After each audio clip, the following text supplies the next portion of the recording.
ഞാനൊരു കാര്യം ചോദിക്കുന്നത് നമ്മൾ ഒരുപാട് കോമഡി ഇതുള്ള ഒരുപാട് ചെയ്തിട്ടുണ്ട്.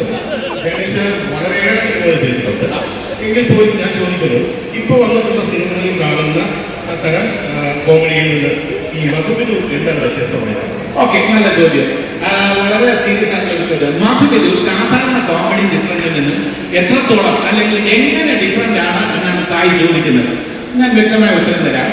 ഒന്ന്, നിങ്ങൾ എക്സ്പെക്ട് ചെയ്യുന്ന ഒരു സ്റ്റോറി ലൈനല്ല മധുവിധു എന്നുള്ളത്. ട്രെയിലർ കണ്ട് നിങ്ങൾ ചില കാര്യങ്ങൾ പ്രതീക്ഷിക്കും. ആ രീതിയിലല്ല കഥ മൂവി എന്നത്. ഇത് എനിക്ക് നിസ്സംശയം പറയാൻ കഴിയും. ഒന്ന്.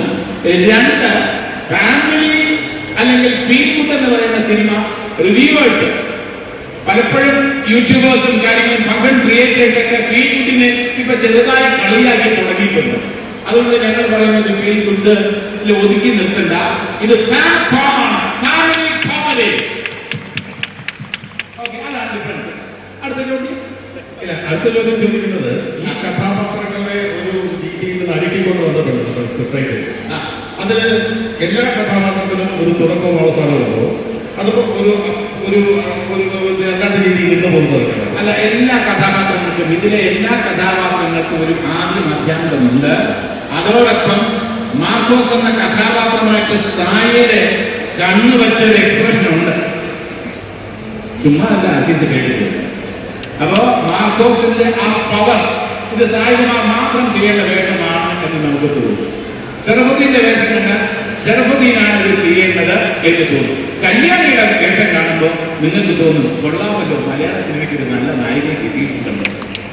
അതാണ് അസീസിന്റെ നല്ല കോമഡി. അസീസിനെ സംബന്ധിച്ചിടത്തോളം അസീസിന്റെ വളർച്ചയുടെ ഗ്രാഫ് ഞാൻ വളരെ അഭിമാനത്തോടെ നോക്കിക്കാണുന്ന ഒരാളാണ്. അസീസിന്റെ സെലക്ഷൻ ഓഫ് റോൾസ്, ആ കണ്ണൂർ സ്ക്വാഡിലൊക്കെ അസീസിന്റെ ഇമോഷൻസ് ഒക്കെ എനിക്ക് സ്ക്രീനിൽ കണ്ടപ്പോൾ എനിക്ക് വളരെയധികം സന്തോഷം തോന്നി. ഇതിലും അത്തരത്തിലുള്ള ഇമോഷൻസ് ഉണ്ട്, അസീസിന്റെ കോമഡി ഉണ്ട്. അതെല്ലാം സംവിധായകരും തിരക്കഥാകൃത്തും ചേർന്ന് ഒരുക്കിയിരിക്കുകയാണ്. പിന്നെ വേറൊരു സസ്പെൻസ് ഞാൻ നേരത്തെ പറഞ്ഞു. ഇതിനകത്തൊരു ക്യാമിയോ, ചെറിയ ഒരു വേഷത്തിൽ നമ്മുടെ പ്രിയപ്പെട്ട ബിന്ദു പണിക്കർ പ്രത്യക്ഷപ്പെടുന്നുണ്ട്. പക്ഷെ ആ ഒരൊറ്റ സീൻ കണ്ടാൽ, ഞാൻ ഇന്ന് പറയുന്നു, നാളെ നിൽക്കണം, ആ ഒരൊറ്റ സീൻ നോക്കിക്കോളൂ.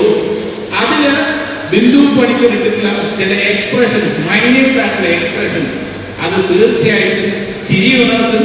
എക്സ്പീരിയൻസ്, അഭിനയത്തിന്റെ എക്സ്പീരിയൻസ് നമുക്ക് നേരിട്ട് ദർശിക്കാൻ കഴിയും. ബിന്ദു പണിക്കർ പ്ലീസ്. സീരിയസ് വേഷത്തിൽ കണ്ടിട്ടുണ്ട്. കേരള ഗവൺമെന്റിന്റെ മികച്ച ക്യാരക്ടർ ആക്ട്രസിനുള്ള അവാർഡ് കിട്ടിയിട്ടുണ്ട്. അപ്പൊ അങ്ങനെയൊക്കെയുള്ള ഒരു എന്താ പറയാ, ഏത് വേഷവും ഇതിന് ഒരു റോള് വിഷ്ണു അരവിന്ദും ബിബിനും ജയവിഷ്ണു ഒക്കെ സംശയം പ്രകടിപ്പിച്ചു, ഇത്ര ചെറിയ വേഷം ബിന്ദു ചെയ്യുമോ? പക്ഷെ ബിന്ദു ഒരു മടിയും കൂടാതെ, അത് കല്യാണി ഉള്ളത് കൊണ്ടല്ല കേട്ടോ, ആ വേഷം ചെയ്തു. ആ വേഷം ചെയ്ത് കണ്ടപ്പോൾ എനിക്ക് തോന്നി ഇത് ബിന്ദു ആണ് ചെയ്യേണ്ടത്. അത്ര ഒരു ചെറിയ അപ്പിയറൻസ് ആണെങ്കിൽ പോലും അതിനകത്ത് കുറച്ച് സാങ്കത്യമുള്ള ഒരു കഥാപാത്രം. അപ്പൊ ഇതൊക്കെയാണ്. ഇനി ഒന്നോ രണ്ടോ ഇനി ബിന്ദുവിന് ചോദിക്കാനുള്ള, എന്നോട് ചോദിക്കാനുള്ള ചോദിക്കാം, സായിയോട് ചോദിക്കാനുള്ള ചോദിക്കാം. സായിയുടെ വീട്ടിൽ വെച്ച് ചോദിക്കാൻ കഴിയാത്ത കാര്യങ്ങൾ ഇവിടെ വെച്ച് ചോദിച്ചോളൂ. ചോദിച്ചോട്ടല്ലേ, നമ്മുടെ അവസരമല്ലേ. സായി ഉത്തരം മുട്ടിക്കരുത് പ്ലീസ്.